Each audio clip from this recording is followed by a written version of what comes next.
Hello there, it's Waloladipo here. Do you know that you can get healthier by tricking your amygdala? Yes.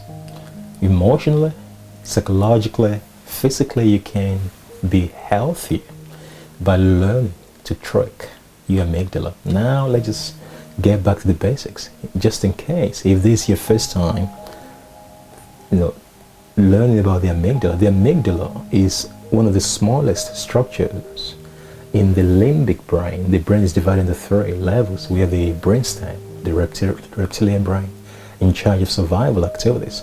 We have the middle part of the brain, which is the limbic system, that is in charge of emotions. And a whole bunch of hormones are synthesized or stimulated from the limbic. The limbic is the center for bonding, for attachment, very powerful. And trauma and chronic stress affect that part a lot.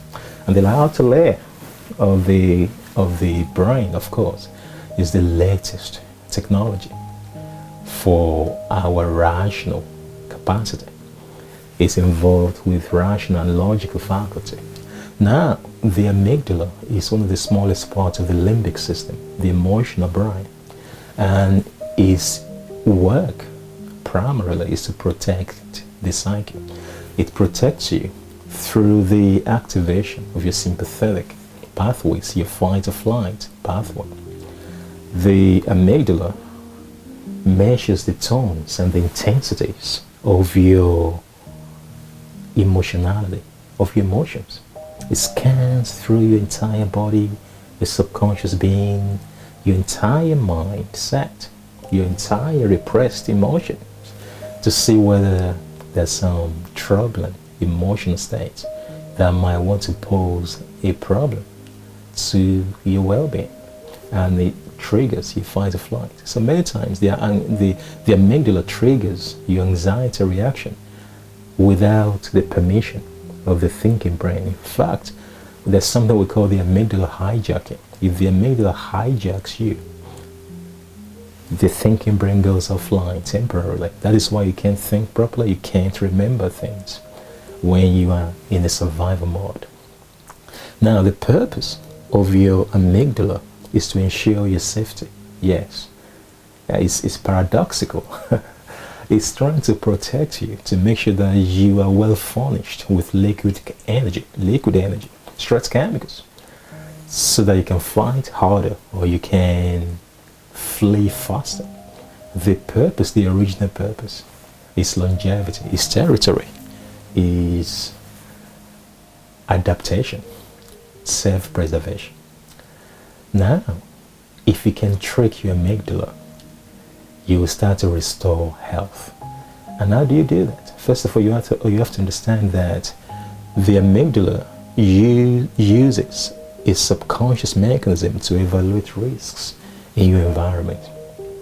So sometimes it thinks you are in danger, it fires a fight or flight, even though your thinking brain is perfectly normal and you're not even worried about anything.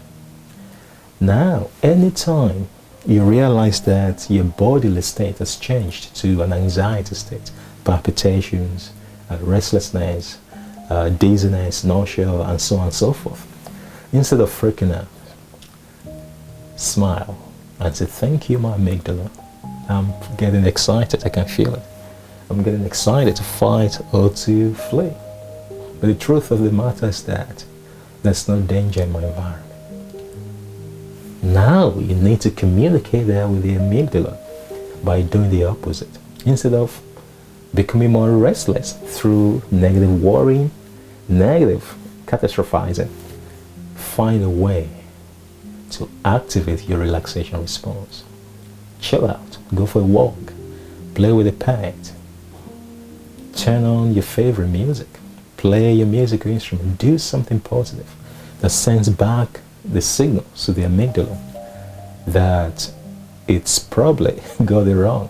The amygdala doesn't like to be wrong. It's obsessed with routines, it's obsessed with micromanagement. So when you start to trick your amygdala as though your world is not as dangerous as it thinks, it has a problem. Next time, if it's deliberating about whether or not to fire your fight or flight, It doesn't know what to do. Should I fire it? Should I not? Wally didn't freak out the last time that I fired. So I'm confused. I don't know. Is in danger at all? I thought his neighbors are crazy. I thought, you know, there are thousands upon thousands of tigers and lions that are wanting to consume him every day. Oh gosh. Now you realize that you're sending your feedback response that is not correlated, is not in sync with the preconceived status quo of your amygdala, and that is the key. Now, as you do these fun and happy things, for example, regular exercise confuses the amygdala, you're actually getting better, health-wise, emotionally. You're secreting more serotonin. You're reducing the cortisol levels. At the same time, you are recalibrating the amygdala gradually to a lower level of operation, because you are not giving the amygdala the feedback response it needs to validate that your world is dangerous. You are now retraining the amygdala indirectly that it should realize that it has overestimated the danger in your environment. So gradually, the amygdala chills out. It reduces its activity. In fact, studies have shown that the amygdala volume shrinks as you get better.